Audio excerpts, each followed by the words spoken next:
Yo, yo, yo. Welcome back to another episode of Shy Boys Podcast. On today's episode, we got to talk about the Chicago sports writer that blasted Zach Lavine. And ladies and gentlemen, we got to talk about it. Your Chicago Bulls have hit rock bottom. Y'all already, we got to get into this music first. Cognac. Gang.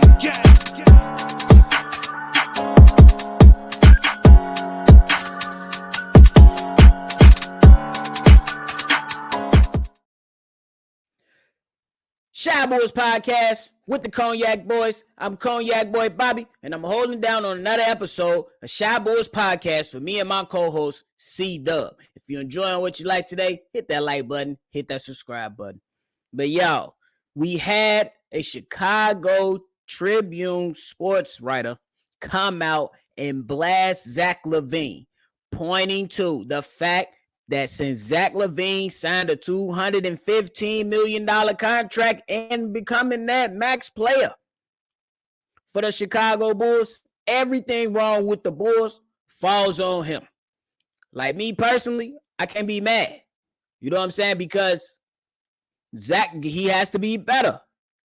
I wouldn't say everything falls on Zach Lavine, but the guy has some points within his article that made sense to me. You really can't argue about.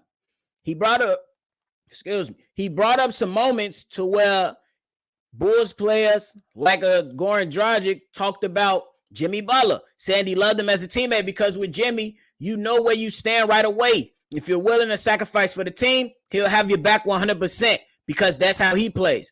And he also went on to say, if you don't sacrifice, he's going to have a problem with you. And Joe Cowley, the sports writer from Chicago Tribune, he posed this question. So who on the current Bulls roster is holding teammates accountable? And I'm going to keep it a buck. Nobody. It don't look like nobody to me. It doesn't look like anyone to me on the Chicago Bulls, as far as the players, is holding anyone accountable. With the guy, he looked at some of the comments that Goran Dragic said, and Goran Dragic was right on the money. Jimmy Butler is a hard-nosed guy, a no-nonsense guy. He wants to come in, he wants to work his tail off, and he going to go ahead and hold his teammates accountable as well as his coach. Hence why he went at Fred Hoiberg like, it's either him or me, because this guy is not fucking it. Then, we know the track record. He went to Minnesota. Cap got all the talent in the world. And Andrew Wiggins, number one pick, had a lot of talent. He went at both of those guys. We heard the stories up in practice.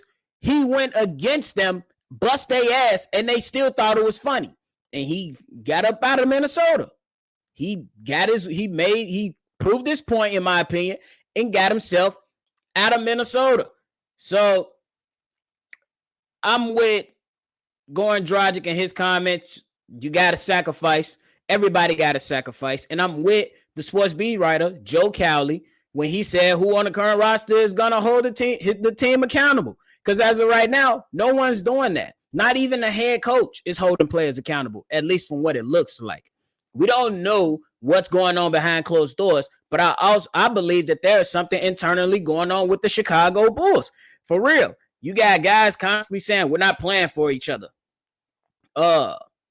And then Dragic said somebody told me, and he was right. It's easier to talk about sacrifice, but somebody else's sacrifice is easier to talk about. But when it comes to you, when you have to sacrifice for the team, that's a different story. And man, is that huge.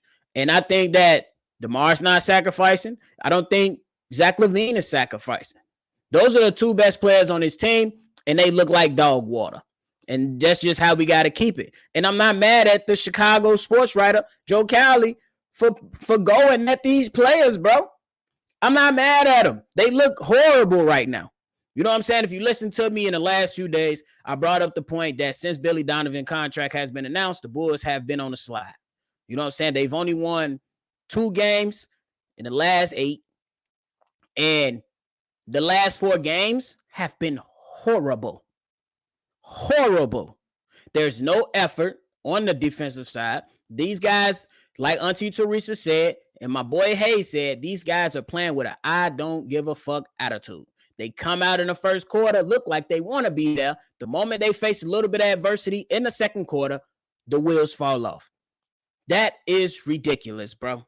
That is ridiculous. And the guy goes on, the sports writer goes on and said, when he signed on the dotted line, it became his team. That contract should carry the responsibility. If it doesn't, then the Bulls front office has to look in the mirror and evaluate their own decision-making process. That's huge. That is huge. Because what comes with that, what comes with that responsibility, when you sign that, I'm with you, comes a lot of responsibility. Comes a lot of responsibility. And I don't think Zach Lavine has gotten that through his head yet. You know what I'm saying? Because me and C-Dub during the offseason was like, the de facto alpha has to be Zach Lavine moving on forward, because we believe, yes, we know what DeMar DeRozan can bring to the table, but Zach Lavine at the end of the day is the more talented player. Where's that dog mentality? You know what I'm saying? I get it. Like sometimes, majority of the time, Billy Donovan's getting out coached. His scheme is predictable, and it's a lot of other things. But as the best player on the team, in my opinion, he has to take control of that. Great players can overcome certain things. Right now, they ain't overcoming nothing. Look, coaching does matter. Don't get me wrong. But there are certain things that great players can overcome. Right now, Zach Lavine ain't overcoming anything. I've been on the side of Zach Lavine defending him, but it's only so much that I'm going to stick my neck out for people that just don't care, bro. The team, they don't care, bro. And then you got to look at AK and Mark Eversley. They put this team together. They banked on continuity. Continuity ain't working. They banked on Billy Donovan. Billy Donovan is not working. The random offense, it's not working. It's horrible.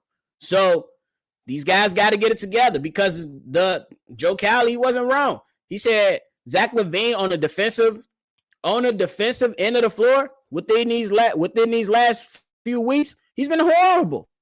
In his words, he said Zach Lavine has been a turnstile. A turnstile. That is crazy to me, bro. He said he ain't taking no charges. His defensive effort is horrible. He doesn't care what Zach Lavine is saying in the media about him having to be better. He has to show it. And I'm with him. We tired of the lip service, bro. It's a lot of wolf tickets being sold by the Chicago Bulls. And if I'm a Bulls fan, I'm not buying no tickets until they show that they give a fuck. And that's just how I look at it. Show that y'all care. Because if till then, I wouldn't be buying no tickets if I'm Bulls fans, bro. Let them suffer. Let them see it and boo them. If you do go and they showing a lack of effort, boo them. Boo them. Boo them, bro. For real. But y'all let me know. Was the sports writer from the Chicago Tribune, Joe Cowley, being too harsh? I say he was right on the money. He pointed to what the comments of his teammates saying that guys have to sacrifice. He also mentioned that Billy Donovan said that these guys are not playing for each other. Why y'all not playing for each other? That is ridiculous. That is ridiculous.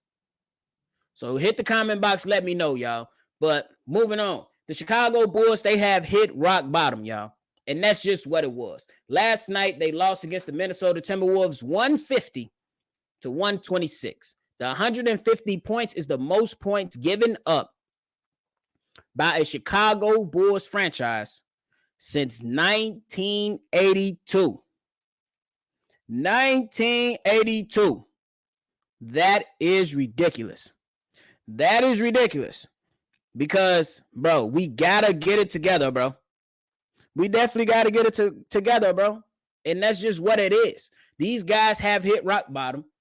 They're on a 4-game losing streak with games against Miami Heat, the Hawks, and the Knicks again coming up. Will the Bulls respond? Will the Bulls step up? Because after the game against the T-Wolves, changes will be made if I'm AK and Mark Eversley. But that's just me. Sometimes you can't be impulsive, as many people have pointed out. You cannot be impulsive when making decisions surrounding your franchise or the franchise that you're in charge of. And I understand that. But, bro, I believe they're 11-18. What more evidence do you need to see? Changes have to be made, bro. You got all this young talent around here. The Chicago Bulls franchise was hyping up Marko Simonovic. They hyped up Patrick Williams. They hyped up Dalen Terry. Some of us, we jumped on the bandwagon with supporting that. But they hyped these guys up. The current structure of the team, it ain't working. Me personally, I would love to see the youth movement. Let me see more Dalen Terry. Let me see Marko Simonovic. Let me see more shots given to Patrick Williams. Me personally. Because I'm tired of watching the same thing, bro. C-Dub has lost his enthusiasm on the live calls.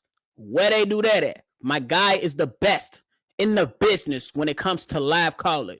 And yesterday, y'all had him, not y'all, but the Bulls had him calling things like, and Nick Vooch for the 3. Knocks it down. Like, that's not who C-Dub is. Anybody who joins the live call know that C-Dub gets you fired up and wanting to watch Bulls basketball. But for him to lose his enthusiasm and be monotone tells you that the team has been playing like swamp booty. It's that simple. And it's crazy because the Chicago Bulls, even though getting 29 from DeMar, 23 from Vooch, and 22 from Zach, they still lost. So the Bulls have hit rock bottom. The coaching ain't working. The team structure ain't working. Changes need to be made. This is what rock bottoms feels like, y'all. The only way up from here is up, unless these guys want to go from rock bottom to the pits of hell. So y'all let me know. Go ahead and hit that comment box. Let me know how y'all feeling about today's topic. Will the Bulls bounce back? Have we given up? Where's your optimism? Where's it at on a meter from 1 to 10? Because if I'm keeping it up, my optimism is about a 3 right now, unless a change happens. That's with either more players coming in, or bringing up your young people, or something else different. Because right now, it ain't working. Billy Donovan didn't even play DeAndre Drummond last night. I don't understand why. The Chicago Bulls allowed D'Angelo Russell to go 6 or 7 from the 3-point line to start the game. He let them do that to start the game. Like, bro, that was just terrible. Austin Rivers gave you 14. Knight gave you 16. Britton Forbes gave you 10. Anthony Edwards dropped 37. Reed dropped 10. McDaniels dropped 15. Unacceptable, bro. It is what it is, though. We gonna keep rocking out. But hey, let me know how y'all feeling, man. Let me know how y'all feeling about the current situation.